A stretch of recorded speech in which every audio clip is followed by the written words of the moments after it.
ہر ایک راہ سوئے منزل ہے گامزن کر جستجو اگر تجھے خدا کی تلاش ہے، خدا کی تلاش ہے۔ اچھا شاہزاد، آج کا جو ہمارا پروگرام ہے وہ اسی طرح ہی گزشتہ ہمارا موضوع تو بنیادی طور پہ ایک ہی ہے، لیکن آج کا جو سوال ہے یہ ایک ایسا سوال ہے جو کافی دفعہ اٹھتا ہے اور پوچھا گیا مختلف جگہوں پہ۔ میں پچھلے دنوں ایک پروگرام دیکھ رہا تھا انگریزی کا، اور وہ امریکہ کے حوالے سے اس میں وہ بتا رہے تھے کہ گزشتہ سال جو ہے وہ امریکن پبلک سے انہوں نے جب خدا تعالیٰ کے متعلق سوالات کچھ کیے تو اس میں جو ان کی پبلک ہے، جو سب سے زیادہ سوال ان کی طرف سے پوچھا گیا ہے وہ یہی سوال تھا جو آج کا ہمارا ہے، اور وہ سوال یہ تھا کہ اس دنیا میں جب ہم دیکھتے ہیں تو ہمیں ہر جگہ پہ بہت زیادہ تکلیفیں، پریشانیاں، سٹریس اور اس طرح کی چیزیں ہمیں نظر آتی ہیں، اور اس میں یہ بھی نہیں ہے کہ کسی خاص طبقے کو یا فرد کو یہ چیز اس کا سامنا ہے اور کسی کو نہیں ہے، بلکہ ہر انسان اور ہر معاشرہ اپنی اپنی جگہ پہ، خواہ آپ اس کو ایک سویلائز معاشرہ کہیں یا نہ کہیں، وہ ہر جگہ اپنی اپنی جگہ پہ، اپنے اپنے سطح پہ، اپنے اپنے حساب سے کسی نہ کسی آزمائش میں ضرور مبتلا ہے۔ تو سوال اب یہ اٹھایا گیا ہے، اس میں لوگوں نے بھی پوچھا ہے جو، وہ یہی ہے کہ اگر خدا تعالیٰ کا وجود ہے تو ساتھ ہی ساتھ یہ بھی کہا جاتا ہے کہ خدا تعالیٰ تو اپنی، ظاہر ہے کہ اس کی مخلوق ہے تو وہ تو اپنی مخلوق سے بہت زیادہ محبت کرتا ہے، بہت پیار کرتا ہے، ماں سے بھی زیادہ بلکہ خدا تعالیٰ اپنی مخلوق سے پیار کرتا ہے، تو اس کے ہوتے ہوئے پھر اتنی تکلیف، پریشانی، سفرنگ، مصیبتیں، آزمائشیں، یہ سارا کچھ یہ کیوں ہے اگر خدا تعالیٰ کی ذات موجود ہے؟ تو یہ سوال ہے جس کے اوپر ہم واقعی آپ کے پاس صحیح، یہ سوال واقعی جو ہے وہ کافی طبقوں سے پوچھا جاتا ہے، خاص طور پر میں تھوڑا سا پہلے کر دوں بیان کے، دیکھیں عیسائیت جو ہے وہ خدا تعالیٰ کے عادل ہونے کی طرف زیادہ، اس لیے یہ آپ نے امریکہ کا حوالہ دیا تو اس حوالے سے زیادہ سوال پوچھا جاتا ہے۔ لیکن اگر ہم دنیا میں دیکھیں اور خدا تعالیٰ کا نظام جو ہے، خدا تعالیٰ نے کس اصول پہ دنیا بنائی ہے، اس پہ ہم دیکھیں تو ہم یہ بڑے واضح طور پہ نظر آتی ہے کہ دنیا اللہ تعالیٰ نے آزمائش کے اصول پہ بنائی، اگر تو عدل کے اور انصاف کے اور اس چکر میں جو ہے جو باتیں ہوتی ہیں اس میں بنائی ہے، پھر تو آپ اعتراض کر سکتے ہیں۔ بہرحال آپ یہ دیکھیں کہ اگر تو خدا تعالیٰ نے یہ دنیا، جیسا کہ ہر خدا تعالیٰ پہ ایمان رکھنے والا بندہ یہ یقین رکھتا ہے کہ آزمائش کے اصول پر بنائی ہے، تو ہم یہ دیکھتے ہیں کہ یہ دنیا جو ہے وہ واقعی ایک آزمائش کا امتحان گاہ ہے۔ یعنی پہلے تو یہ دیکھنا پڑے گا کہ یہ دنیا بنائی کس اصول پہ ہے خالق نے۔ بالکل، کیونکہ سوال کا جو یہ تو بنانے والے کی مرضی ہے نا کہ وہ کس اصول پہ بناتا ہے۔ اب آپ خالق پہ اس بات پہ اعتراض نہیں کر سکتے کہ اس نے اصول کیوں بنایا، ٹھیک۔ اچھا، اب یہ دیکھیں تو آپ دیکھیں کہ ہر انسان جو ہے اس کے ساتھ کوئی نہ کوئی مشکل لگی ہوئی ہے۔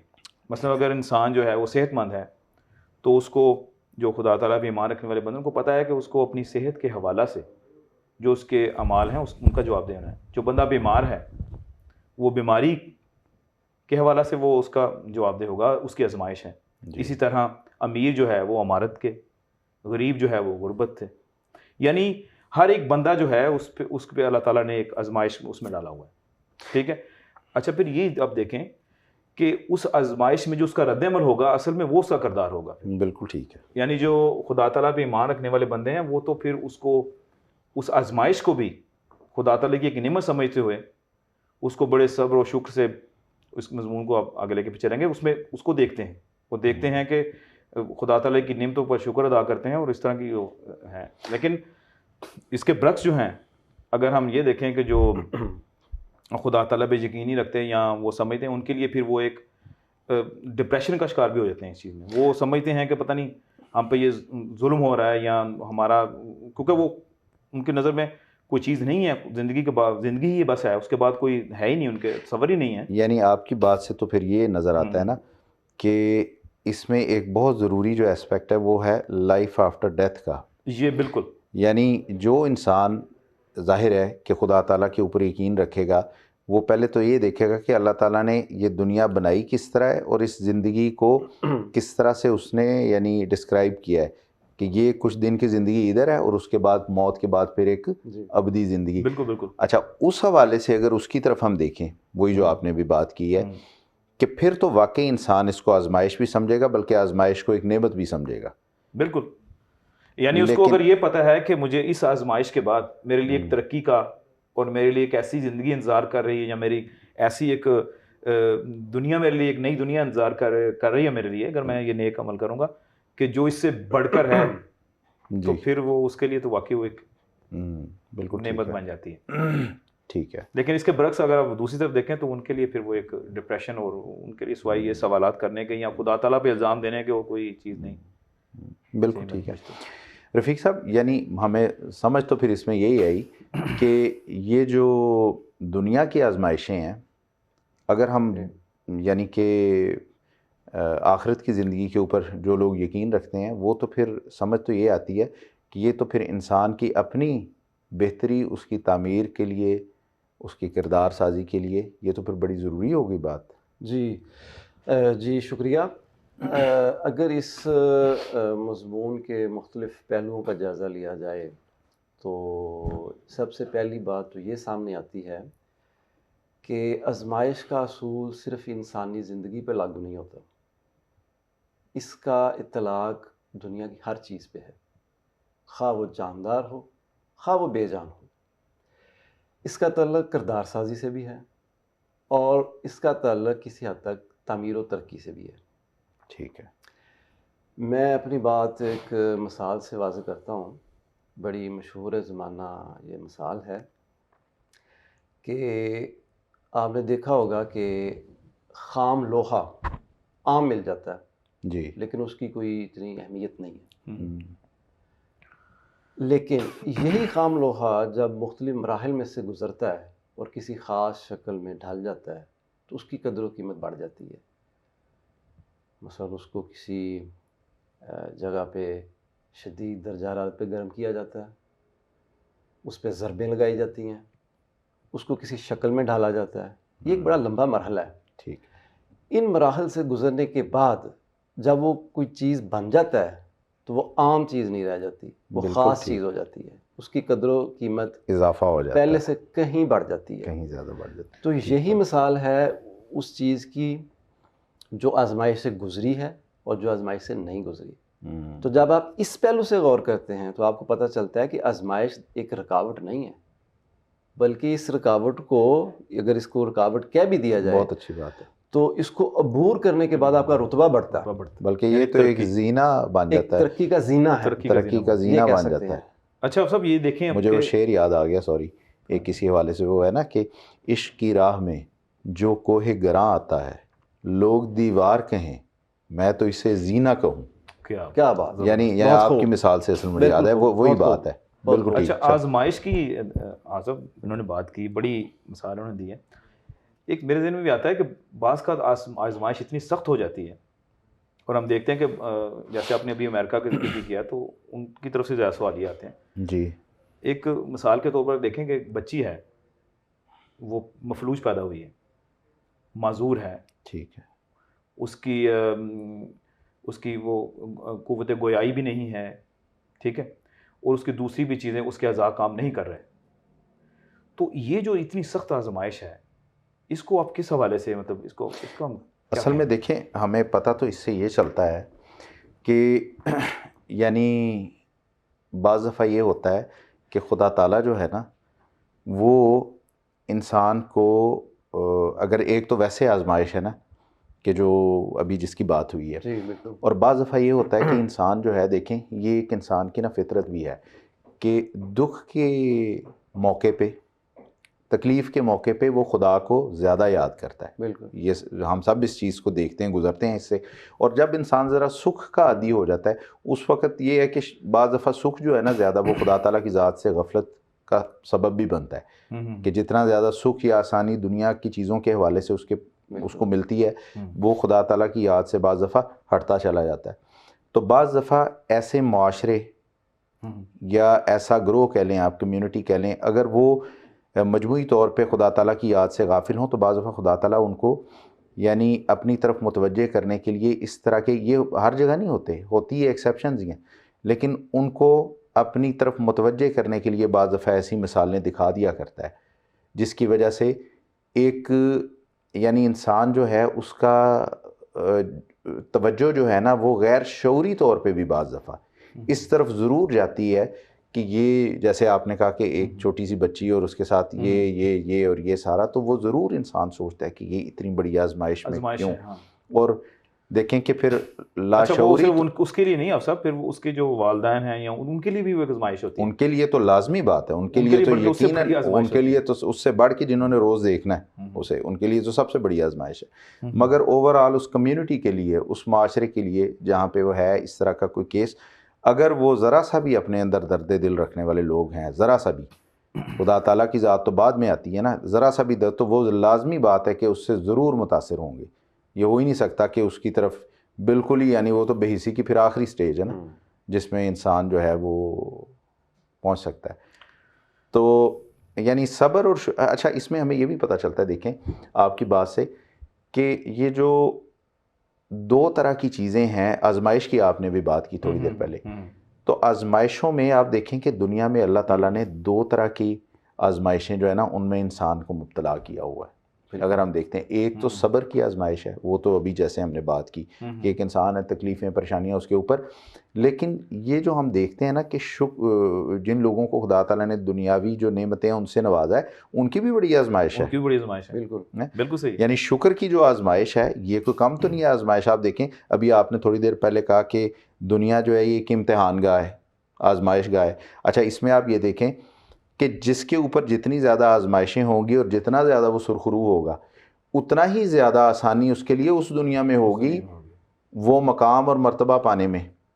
اور جتنا زیادہ، جیسے ہم نے بھی بات کی کہ جس انسان کے پاس دنیا کی نعمتیں زیادہ ہوتی ہیں وہ بعض دفعہ خدا تعالیٰ کی یاد سے غافل ہو جاتا ہے. بالکل یہ صحیح. تو شکر کا امتحان بظاہر وہ ایک آسان نظر آتا ہے، لیکن اس کے لیے جو دوسری دنیا ہے یعنی آخرت کا جو تصور ہے وہ ہونا بہت ضروری ہے.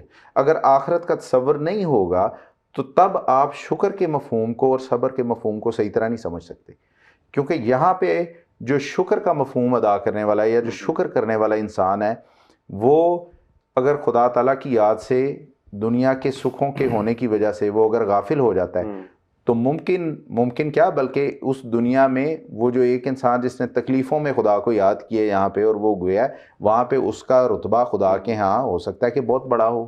اور سکھوں میں جو گزارنے والا ہے اور جس نے خدا کو اس طرح نہیں یاد کیا، ان نعمتوں کی وجہ سے غافل ہو گیا، اس کا رتبہ وہاں پہ اس طرح سے نہ ہو. باقی بات زبردست بات ہے آپ سب. اور یہ اکثر دیکھا بھی ہے دنیا تو بھی ہم نے کہ جب انسان دکھ میں ہوتا ہے یا کرب میں ہوتا ہے، اور خاص طور پہ وہ لوگ جو خدا پہ ایمان رکھتے ہیں، وہ اتنے کرب اور پھر دکھ کے ساتھ اپنے وہ خدا کو یاد کرتے ہیں، اس کو ایک اور جو عمارت میں یا کوئی اپنی ہیں اس میں، اور پھر اسی حساب سے خدا تعالیٰ کا شکر ادا کرتے ہیں. یعنی دونوں کے لیے وہ ایک نعمت بھی بن جاتا ہے، اگر وہ تکلیف بھی ہے تو نعمت بھی بن جاتا ہے کہ وہ خدا تعالیٰ کے اور زیادہ قریب ہو جاتے ہیں اور اپنی ان کی روحانی اور ترقی جو اس میں وہ ہو جاتے ہیں. جی بالکل. اسی طرح یہ عام طور پہ ایک سوال اٹھایا جاتا ہے کہ خدا تعالیٰ نے فلاں کو تو بہت نوازا ہے، اس کو بہت کچھ دیا ہے، اور فلاں کو نہیں دیا یا دیا ہی نہیں یا کم دیا ہے، تو ایسی ناانصافی کیوں؟ تو ایک تو انصاف یا عدل کا جو مضمون ہے یہ بڑا طویل ہے، اس پہ بعد میں موقع ہوا تو بات کریں گے. فی الحال میں اسی پہ اکتفا کرتا ہوں کہ جو خدا نے کسی کو کم یا زیادہ دیا ہے اس میں بھی بہتری کے مواقع ہیں. اس کی ایک مثال دیتے ہیں کہ ایک دفعہ بچوں نے ایک اپنے استاد سے پوچھا، طلباء نے یہی سوال پوچھا کہ بھئی خدا کیوں کسی کو زیادہ دیتا ہے اور کم دیتا ہے، اور اس میں کیا حکمت ہے، ایسا کیوں ہے؟ تو استاد نے کہا کہ میں اس کا عملی طور پہ آپ کو جواب دیتا ہوں. تو وہ بچوں کو لے کے نا تو ایک ایسی جگہ پہ گیا جہاں پہ تنور تھا جہاں پہ روٹیاں بنائی جاتی ہیں. تو استاد نے کہا کہ میں ہر بچے سے ایک ایک سوال پوچھوں گا تو آپ نے اس کا جواب دینا ہے, لیکن تنور کے پاس کھڑے ہو کر, یہ شرط ساتھ ہے. ٹھیک ہے. اچھا, پہلے بچے سے اس نے یہ سوال پوچھا کہ اگر میں آپ کو 1 روپیہ دوں تو آپ اس کا کیا استعمال کریں گے؟ بچہ تنور کے پاس کھڑا ہو گیا, اس نے کہا جی میں 1 روپے سے مٹھائی لے کے کھا لوں گا. یہ جواب اس نے تنور کے پاس کھڑے ہو کے دیا. ٹھیک ہے. مٹھائی لے لوں گا یا فلاں چیز کھانے کی لے لوں گا, کوئی پھل لے لوں گا, وہ کھا لوں گا. اتنا کہہ کے اس کا جواب ختم ہو گیا. اس کو تنور کی گرمی کا احساس تک نہیں ہوا. اس کے بعد دوسرے بچے سے اس نے کہا کہ اب آپ آ جاؤ تنور کے پاس. وہ آ گیا. اس سے یہ سوال پوچھا کہ آپ بتائیں کہ اگر آپ کو 50 روپے دیے جائیں تو آپ اس کا کیا استعمال کریں گے؟ وہ کہنے لگا جی میں 1 روپے کا یہ لوں گا, 5 روپے کا یہ لوں گا. اس نے تو پوری فہرست گنوانی شروع کر دی نا. جی, پیسے زیادہ تھے. تو وہ کرتے کرتے جب 50 روپے پورے ہوئے تو تنور کی گرمی کی وجہ سے بچے کے تو پسینے چھوٹ گئے. فرق آ گیا نا تھوڑا سا. بالکل ٹھیک. اچھا, اس کے بعد تیسرے بچے کو دعوت دی گئی کہ اب آپ آئیں. اس سے استاد نے سوال پوچھا کہ آپ کو اگر 100 روپیہ دیا جائے تو آپ اس کا کیا استعمال کریں گے؟ اب اس نے جب اپنی فہرست پڑھنی شروع کی تو وہ اس سے بھی لمبی تھی. وہ اپنی فہرست ہی مکمل نہیں کر سکا, اتنی زیادہ حدت تھی, اتنی زیادہ گرمی کی شدت تھی. تو استاد نے بچوں کو کہا کہ یہی مثال ہے اس دنیا کے امتحان اور آخرت کے سوال جواب کی. اگر آپ کو کم دیا گیا ہے تو تب بھی شکر کرو, بہت اچھی بات, کہ آپ کا امتحان چھوٹا ہے, آپ سے تھوڑے سوال پوچھے جائیں گے, آپ جلدی بری ہو جائیں گے. اور اگر آپ کو خدا نے زیادہ دیا ہے پھر بھی شکر کا مقام ہے کہ خدا نے آپ کو اتنا زیادہ دیا ہے, اس پہ شکر کرو. اتنی نعمتیں ہیں خدا کی. بالکل ٹھیک بات ہے. یعنی آپ کے پاس 2 ہی ممکنہ صورتیں ہیں, یا خدا نے زیادہ دیا ہے یا کم دیا ہے. کم دیا, بالکل ٹھیک. اگر زیادہ دیا ہے تو اس بات کا شکر کرو کہ خدا نے اتنی نعمتیں دی ہیں, اور اگر کم دیا ہے تو اس بات کا شکر ادا کرو کہ اس کا امتحان مختصر ہوگا. بہت اچھی بات ہے. یعنی اگر زیادہ بالکل درست بات ہے. یعنی امتحان والی بات جو ہے نا اس کو ذہن میں رکھنا یہ بڑا ضروری ہے. بالکل صحیح بات ہے. اچھا آصف, اگر سفرنگ پہلے تو دیکھ لیں, سفرنگ ایک تو ہم نے اس کا پہلو دیکھ لیا کہ آزمائش کا ہے. اگر ہم یہ سفرنگ ہے کیا چیز کا, ایک اور پہلو بھی ہے. آپ دیکھیں کہ اللہ تعالیٰ نے انسان کی جو 2 کائنات کو جو بنایا, دنیا کو جو بنایا ہے اللہ تعالیٰ نے, 2 پہلو ہیں اس میں ہمیں نظر آتے ہیں, ہے نہیں ہے. جی ٹھیک ہے. روشنی ہے, اندھیرا ہے. اچھا یہ دیکھیں آپ کہ اگر ایک جو پہلو اس کا الٹ جو ہے وہ اصل میں اس پہلو کو صحیح بیان کرتا ہے, یعنی ایک اس کا الٹ جو ہے میں اندھیرا ہے. بالکل ٹھیک. اندھیرے کے تصور کے بغیر آپ روشنی کو کیسے دیکھیں گے؟ ٹھیک ہے. یا روشنی کے بغیر اندھیرے کو کیسے دیکھیں گے؟ اس کا وجود نہیں. اچھا نیکی کیوں ہے؟ کیونکہ بدی کا وجود ہے تو نیکی ہے نا. صحت جو ہے وہ کیسے ہم پہچانیں گے یہ صحت مند ہے, یا بیمار کو ہم کیسے پہچانیں گے کہ وہ صحت, یعنی اگر بیماری ہے تو صحت ہے. بالکل ٹھیک بات ہے. مطلب بالکل ہر چیز, یعنی زندگی جو ہے, بالکل صحیح بات ہے آپ کی جو تھوڑی بہت مجھے اس ہے کہ زندگی جو ہے اس کا یعنی نہ ہونا جو ہے وہ موت ہے. بالکل زندگی خدا کی تخلیق ہے, اور جب وہ خالق اپنی تخلیق کو واپس لیتا ہے تو موت وارد ہو جاتی ہے. بالکل ایسا ہی ہے. یعنی کہ مطلب ایک پہلو اگر نہ ہو تو دوسرے پہلو کا اس کا تصور نہیں کیا جا سکتا. جیسے بالکل ٹھیک بات ہے. بلکہ اور دوسرے پہلو کی قدر ہی نہیں ہو سکتی. بالکل صحیح. اب دیکھیں جیسے آپ نے بات کی, بڑی خوبصورت بات ہے. انہوں نے بھی جیسے بات کی ابھی, رفیق صاحب نے بھی, یہ بالکل وہی والی بات ہے. دیکھیں خوشی جو ہے, اگر فرض کریں اللہ تعالیٰ, اب جیسے یہ عدل کی بھی انہوں نے بھی بات کی تھی ابھی, رفیق صاحب نے بھی, آپ نے بھی یہ بات کی کہ اگر خوشی ہی خوشی ہو, عدل تو پھر یہ ہے نا کہ پھر ساروں کے پاس ہی خوشی ہو, میرے پاس بھی ہو, آپ کے پاس بھی, سارے ایک جیسا لیول سب کا ہو جائے. آپ یہ دیکھیں گے کہ کیا اس کی قدر رہے گی؟ اگر دکھ کا وجود ہی نہ ہو, غم کا وجود ہی نہ ہو, تو اور صرف خوشی ہو ساروں کے پاس, تو یہ تو پھر ایک وے آف لائف بن جائے گا, یہ تو نارمل ہوگا. اس میں شکر کا مفہوم تو نکل گیا پھر. جی بالکل. اس میں تو پھر وہ ایک روٹین میٹر ہے آپ کے لیے کہ خوشی تو یہ تو ایک نارمل سی چیز ہے. اور اسی طرح اگر صرف غم ہی ہو اور خوشی کا کوئی وجود نہ ہو, صرف غم ہی غم سب کے پاس ہو, تو وہ بھی ایک وے آف لائف ہے. اس میں صبر کا مفہوم نکل جاتا ہے. یعنی ہر بندہ خوش ہے, ہر بندہ امیر ہے. ہاں جی. مطلب اس کا تصور ہی ختم ہو جاتا ہے اس چیز کا. جیسے وہ غالب کہتا ہے نا کہ نہ ہو مرنا تو جینے کا مزہ کیا ہے. ہاں بالکل بالکل. تو یہ جو چیزیں ہیں ساری یہ اصل میں جو دنیا کے جو اصول ہیں اس کے ساتھ ہی ساری اللہ تعالیٰ نے بالکل اصل میں یہ جو اور اس کے بعد سمجھ بھی نہیں سکتا انسان. بالکل ٹھیک بات بالکل ہے. اصل میں یہ جو کائنات کا نظام ہے نا وہ اس کی بنیاد ہی تنوع پہ ہے. بہت اچھی بات. کہ اگر ایک ہی طرح کی ساری چیزیں ہو جائیں تو یہ نظام چل ہی نہیں سکتا. بہت اچھی بات. آپ اس کی ہزاروں مثالیں ہیں. مثلا خدا نے جاندار پیدا کیے ہیں، چوپائے ہیں جو زمین پہ چلتے ہیں، کچھ پرندے فضا میں اڑتے ہیں، مچھلیاں پانی میں تیرتی ہیں. اب اگر عدل کی بات کی جائے تو ہونا تو یہ چاہیے تھا کہ سارے جانور ایک ہی شکل کے ہوتے، بالکل ایک ہی جگہ پہ وہ زندگی گزارتے، ایک ہی رنگ کے، ایک ہی طرح کے ہوتے. بالکل صحیح بات. تو پھر تو یہ ہونا بھی تھا ایک جیسے ہی ہوتے. طاقت میں بھی. تو پھر ہونا کیا تھا؟ یہ رونق کائنات کی ختم ہو جانی تھی. پھر یہ ہونا تھا کہ دنیا میں صرف ایک ہی نسل کا جانور ہے، ایک ہی رہ جانا تھا. بالکل. تو یہ تنوع اگر آپ نے دیکھنا ہے، اگر آپ نے اس میں رونق دیکھنی ہے تو اس میں فرق رکھنا پڑے گا. بالکل. اور انسانوں میں بھی یہی رفیق اور یہ جو فرق ہے نا یہ اصل میں فرق ہی ظاہر کرتا ہے کہ عدل اس میں نہیں ہے. چونکہ جب فرق ہے تو عدل نہیں ہے. عدل نہیں ہے اور فرق ہی بتاتا ہے کہ آزمائش ہے. آزمائش ہے. بالکل. یعنی یہی بات جو آپ نے جانوروں کے حوالے سے بھی کی ہے، دیکھیں یہی بات انسانوں میں بھی ہے. اور یہ تنوع والی بڑی خوبصورت بات ہے. دیکھیں انسانوں میں بھی تو اسی طرح سے ہی تنوع ہے. بالکل. کسی انسان کی شکل دوسرے سے ملتی نہیں ہے. کتنے انسان ہیں دنیا میں؟ بالکل 7 ارب سے زیادہ لوگ ہیں.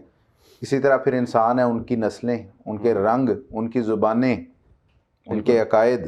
ہاں بالکل بالکل. یہ چیزیں جو ہیں وہ ساری تنوع کی طرف جاتی ہیں. اچھا یہ دیکھیں مجھے ایک واقعہ یاد آ گیا کہ حضرت مسیح موعود علیہ الصلوۃ والسلام سے کسی بندے نے یہ سوال پوچھا، یہ آزمائشوں کی وجہ سے مجھے ذہن میں آ گیا. اچھا ہاں جی.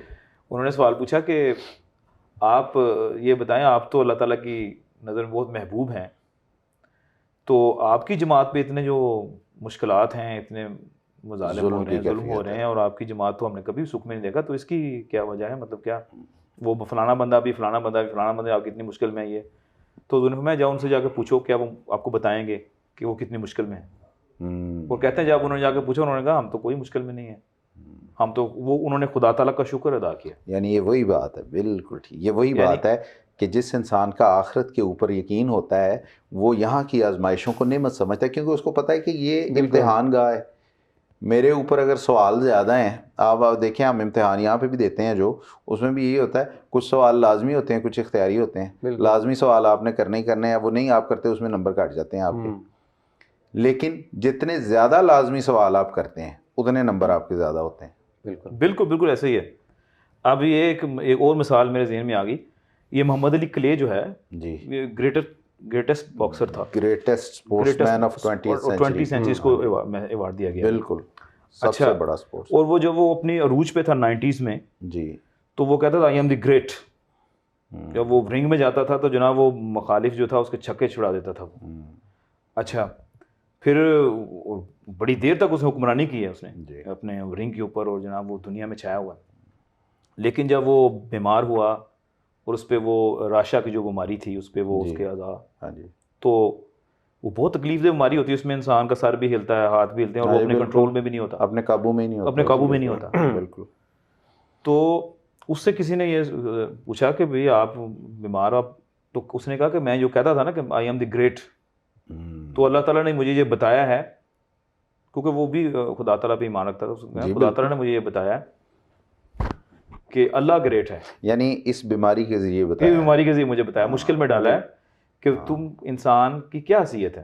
بالکل ٹھیک بات. تو یعنی وہ اس بیماری میں بھی محمد علی نے بھی وہ بڑا اچھا اس نے جواب دیا کہ مطلب میں آزمایا جا رہا ہوں اور مجھے امید ہے، امید جو ہے نظر آتی ہے نا وہ. اچھا اس میں امید کا پہلو بھی ہے، دیکھ لیں آپ کو، اگر آپ کو وہ آخرت میں جی بالکل وہ ساری چیزیں اکٹھی جو ہمارے پچھلے جو ساری پروگراموں کی چیزیں وہ اس میں آ رہی ہیں. بالکل آ رہی ہیں. وہی جیسے ہم نے پچھلے پروگرام میں ایک بات کی تھی نا توکل کی. دیکھیں یہ توکل والی بات ہے نا، توکل کے نتیجے میں امید پیدا ہوتی ہے. اور توکل جو ہے وہ یہ بتاتا ہے کہ جو کچھ بھی ہے وہ خدا کی عطا ہے، ہم اس کے مالک نہیں ہیں. اور عطا جو کرتا ہے وہ اس کی مرضی ہے، جب چاہے وہ واپس لے لے. اچھا اس میں دیکھیں آپ ایک اور اس کا پہلو ہے رفیق صاحب. جی بالکل. کہ شاہ صاحب یہ جتنی بھی باتیں انسان کرتا ہے نا، یہ ظلم کی، عدوان کی، جبر کی، یہ ساری باتیں آپ دیکھیں کہ اب انسان جو ہے اس کو پتہ ہے کہ میں تو مخلوق ہوں، یعنی یہ تو نہیں ہو، اب انسان کو کم از کم اتنا تو پتہ ہے کہ میں بالکل۔ مخلوق ہوں، میں کوئی اور خالق نہیں ہوں۔ خالق نہیں ہوں۔ اچھا اب مخلوق ہے تو اس کا ایک خالق ہے۔ بالکل آپ یہ دیکھیں گے کہ جتنی باتیں انسان یہ کرتا ہے وہ اپنی طرف کھڑے ہو کے کرتا ہے، اپنی طرف کھڑے ہونے سے مراد کہ مخلوق اپنی کی طرف کھڑے ہو کے اس نظر سے کرتا ہے، دیکھتا ہے۔ اس نظر سے دیکھتا ہے جو مخلوق کی نظر ہے۔ ہم لوگ یعنی مخلوق کی نظر سے دیکھتے اپنے ہیں، زاویے سے دیکھتے ہیں، اپنے زاویے سے دیکھتے ہیں، اور ہمارا زاویہ ہے کتنا، اس دنیا تک ہمارا زاویہ محدود ہے۔ جو کوئی بڑا کوئی جینیس آدمی ہے وہ ذرا تھوڑا بہت کائنات میں جو سائنٹسٹ ہیں، جو بڑے جینیس لوگ ہیں انسانوں میں، وہ یعنی کائنات کے چند حصوں تک ان کے رازوں سے واقف ہو سکیں۔ ابھی تو خیر بہت کچھ باقی۔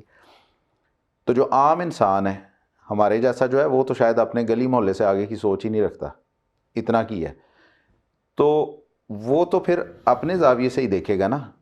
تو وہ انسان جو ہے وہ ہم لوگ تو وہ اپنے مخلوق کے زاویے سے دیکھتے ہیں، اور زاویہ نگاہ کتنا کا ہے، اس کی وسعت اس دنیا سے باہر ہے ہی نہیں، اس دنیا کے اندر ہی ہے، علم محدود ہے، محدود۔ اس دنیا کے حوالے سے ہم بات کرتے ہیں، دیکھتے ہیں، اور چونکہ آخرت جو ہے ابھی فزیکلی، ایک تو انسان جو ہے نا وہ ایسا ہے کہ وہ کہتا ہے مجھے مثال ضرور چاہیے، بالکل مثال دو گے تو، اور مثالیں اگرچہ دی ہوئی ہیں لیکن وہ کہتا ہے مجھے فزیکل۔ اب فزیکلی چونکہ وہ دنیا تو نہیں دیکھی ہوئی کسی نے ابھی جو آخر، وہ تو ہم اس دنیا سے جائیں گے تو ہم دیکھیں گے سارے، تو ابھی تک وہ اسی لیے اپنے زاویہ نگاہ سے چیزوں کو دیکھتا ہے، اور وہ اپنے زاویہ نگاہ سے بات کرتا ہے، اور وہ کہتا ہے کہ مخلوق جو ہے وہ بڑے ظلم مصیبت میں ہے، تکلیف میں ہے۔ لیکن آپ ذرا ایک سیکنڈ کے لیے خدا تعالیٰ کے زاویہ نگاہ سے دیکھیں، یعنی انسان اگر ایسا کرے کہ وہ خدا تعالیٰ کی طرف کھڑا ہو کے دیکھے، خدا تعالیٰ نے جو یہ مخلوق بنائی ہے ذرا وہاں سے مخلوق کو دیکھے، تو آپ دیکھیں گے کہ اس میں رحم کا پہلو نظر آئے گا۔ وہ اس لیے نظر آئے گا کہ جو خالق ہے وہ دیکھتا ہے کہ یہ 60 70 80 سال کی زندگی ہے زیادہ سے زیادہ، چلو اگر تھوڑی سی اس میں تکلیف، یا ایک تو اس نے بنایا ہی آزمائش کے لیے، تو ظاہر ہے آزمائش تو دینی ہے، تو اگر تھوڑی سی تکلیف ہے، مصیبت ہے، تو وہ 60 70 100 سال کی زندگی میں ہے۔ لیکن اس کے بعد کی جو زندگی ہے، جو انسان یہ تکلیف اچھے سے گزار لیتا ہے، اس کے بعد کی آپ دیکھیں زندگی جو ہے وہ خالق جو ہے اس کا رحم ہے، یہ تو ہمیں نظر آتا ہے کہ اس کا رحم ہے۔ اس کے بعد کی جو ساری زندگی ہے اس میں تو اس کو آرام ہی آرام ہے، اور آپ یہ دیکھیں کہ اس کے بعد کی زندگی وہ ہمیشہ کی زندگی ہے، یعنی خدا تعالیٰ کی جو ابدیت ہے، آپ دیکھیں خدا تعالیٰ نے کیسا یعنی کہ انسان کو مقام دیا ہے کہ جو آخرت کی زندگی ہے اس میں جو اس کی ابدیت ہے خدا کی، اس میں اس نے انسان کو بھی شریک کر دیا، اس کو بھی ہمیشہ کی زندگی دے دی ہے اس کے بعد۔ اصل میں یہ ساری جو بات ہے، یہ دیکھیں انسان کا تو علم محدود ہے، یعنی اگر ہم خدا کی طرف کھڑے ہو کے شاہ صاحب دیکھیں ہاں، تو پھر ہمیں یہ بات یعنی انسان نظر اصل میں آتی یہ ہے۔ سوال پھر یہ بنتے نہیں ہیں، کیونکہ انسان کو اپنے فیوچر کا علم نہیں ہے۔ ابھی ایک دوست ہمارے بیان کر رہے تھے، مجھے واقعہ یاد آ گیا، کہتے ہیں کہ وہ ان کے والد صاحب تھے، وہ ایک ان کے دوست کے وہ جوانی میں ہی فوت ہو گئے، جی جی، تو وہ جو دوست تھا اس کا وہ دماغ، اس نے کہا کہ یہ تو خدا تعالیٰ نے بہت ظلم کیا ہم پر، کہ ہمارے والد صاحب کو انہوں نے جلدی لے لیا، ہم چھوٹے جلدی لے لیا، ہاں واپس وقت سے پہلے، اچھا یہ ان کا وقت سے پہلے۔ اب وہ جو تھے دوست، انہوں نے کہا کہ بھائی آپ کو کیسے، آپ کو پتہ ہے کہ آپ کے والد صاحب کے کیا ہونے والا تھا؟ کیا انسان کو اپنے فیوچر کے مستقبل بارے میں پتہ ہے؟ تو پھر تو وہ اعتراض کر سکتا، ہو سکتا ہے کہ آپ کے والد صاحب ٹھیک ہو جاتے تو پھر آگے ان سے کوئی ایسا جرم ہو جاتا، وہ گاڑی پہ جا رہے ہوتے فار ایگزامپل، وہ کسی وہ چھوٹی سی بچی کو کسی کو وہ دیتے، تو کیا وہ ہوتے؟ اور اگر فار ایگزامپل اگر انسان کو یہ پتہ نہ ہو کہ میں اب ٹھیک ایک اس بڑی بیماری میں اللہ تعالیٰ ڈال دے یا وہ چلا جائے اس میں، تو کیا وہ اس کی وہ زندگی ویسی اچھی ہو جاتی؟ تو کیونکہ انسان کا علم محدود ہے، جی، انسان کو اپنے فیوچر کے بارے میں بالکل پتہ نہیں، اور خدا تعالیٰ کے علم غیر محدود، لا محدود، خدا تعالیٰ سب کی ہسٹری جانتا ہے، اور خدا تعالیٰ کیونکہ رحمان بھی ہے، رحم کرنے والا ہے، اس لیے خدا تعالیٰ یہ جو بعض قسم مشکلات ہم کہتے ہیں وہ اس میں سفرنگ ہوتی نہیں ہے، ہاں جی بالکل ٹھیک، وہ انسان کی بہتری کے لیے ہوتی ہیں۔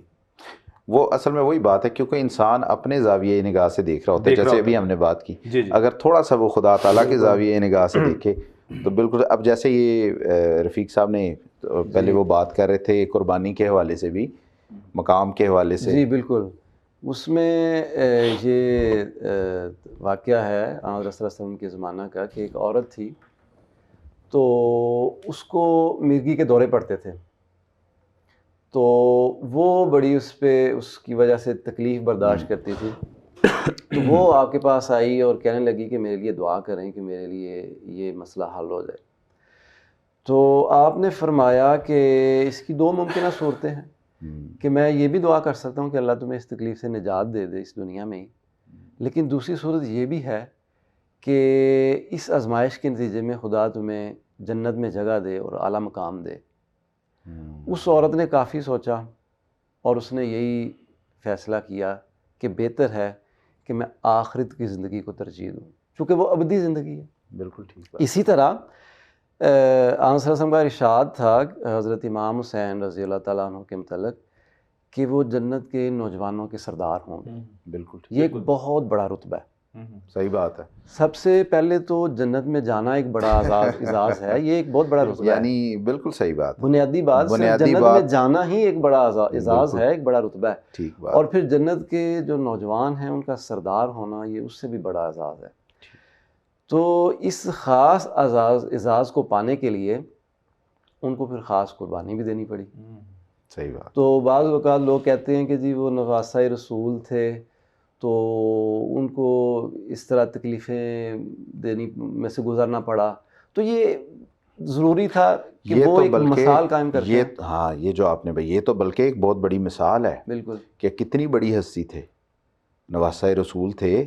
اور یعنی آپ دیکھیں کہ ہم دیکھتے ہیں کہ حضور صلی اللہ علیہ وسلم ان کی پیشانی کو چوما کرتے تھے.